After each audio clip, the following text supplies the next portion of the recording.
दिन की शुरुआत अच्छे विचारों से। भाग्य के भरोसे रहने वालों को उतना ही मिलता है जितना कोशिश करने वाले छोड़ दिया करते हैं। भाग्य से जुड़ी ऐसी ही 9 बातें।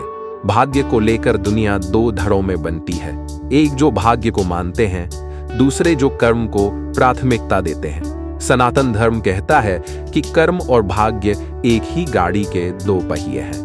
अगर हम कर्म करते हैं तो उसका परिणाम ही आगे चलकर हमारे लिए भाग्य का काम करता है। अगर कर्म नहीं करते हैं तो भाग्य भी उतना साथ नहीं दे पाता है। एक प्रसिद्ध कहावत है कि भाग्य के भरोसे रहने वालों को उतना ही मिलता है जितना कोशिश करने वाले छोड़ देते हैं। लेकिन एक कहावत यह भी है कि भाग्य से ज्यादा और समय से पहले किसी को कुछ नहीं मिलता है। तो चलो एक कहानी से शुरुआत करते हैं। कहानी शुरुआत करने से पहले प्लीज बुद्ध ज्ञान चैनल को लाइक एंड सब्सक्राइब जरूर करें। धन्यवाद। कहानी इस प्रकार है। पुराने समय की बात है। एक छोटे से गांव में एक व्यक्ति नामक सिद्धार्थ रहता था। सिद्धार्थ बहुत परिश्रमी था, लेकिन उसकी परिस्थिति हमेशा कठिन रहती थी।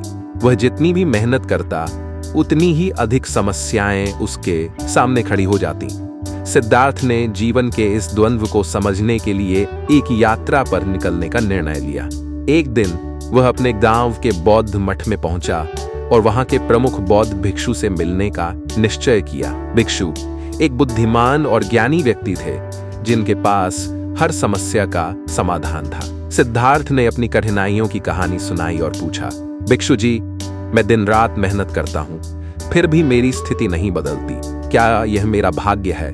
भिक्षु ने एक मुस्कान के साथ उत्तर दिया, भाग्य और कर्म की कहानी सुनो जो तुम्हारी समस्या का उत्तर दे सकती है।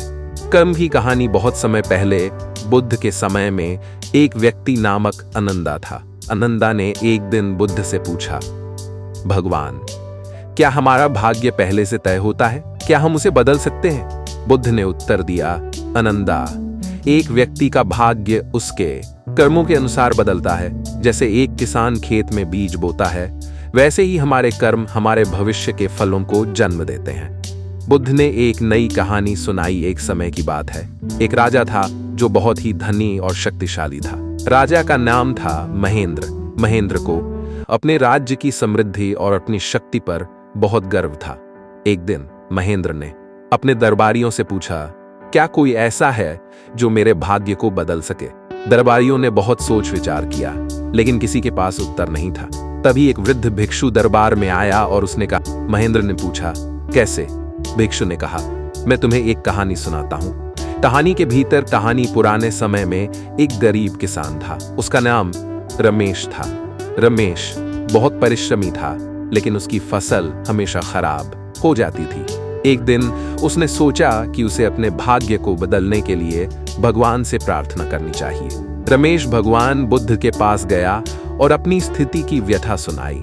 बुद्ध ने उसकी बात सुनी और कहा, रमेश, तुम्हारे भाग्य का खेल तुम्हारे अपने कर्मों का परिणाम है। तुम जैसे कर्म करोगे वैसे ही फल पाओगे। अगर तुम अपने कर्म सुधारोगे तो तुम्हारा भाग्य भी सुधरेगा। रमेश ने बुद्ध के उपदेश को समझा और उसने अपने जीवन में परिवर्तन लाने का संकल्प किया। उसने अपने कर्मों को सुधारने की दिशा में कदम उठाया और धीरे धीरे उसकी परिस्थिति बदलने लगी। उसकी फसलें अच्छी होने लगीं और उसकी आर्थिक स्थिति भी सुधरने लगी। कहानी का अंत भिक्षु ने राजा महेंद्र से कहा, राजन, तुम्हारे कर्म ही तुम्हारे भाग्य को निर्धारित करते हैं।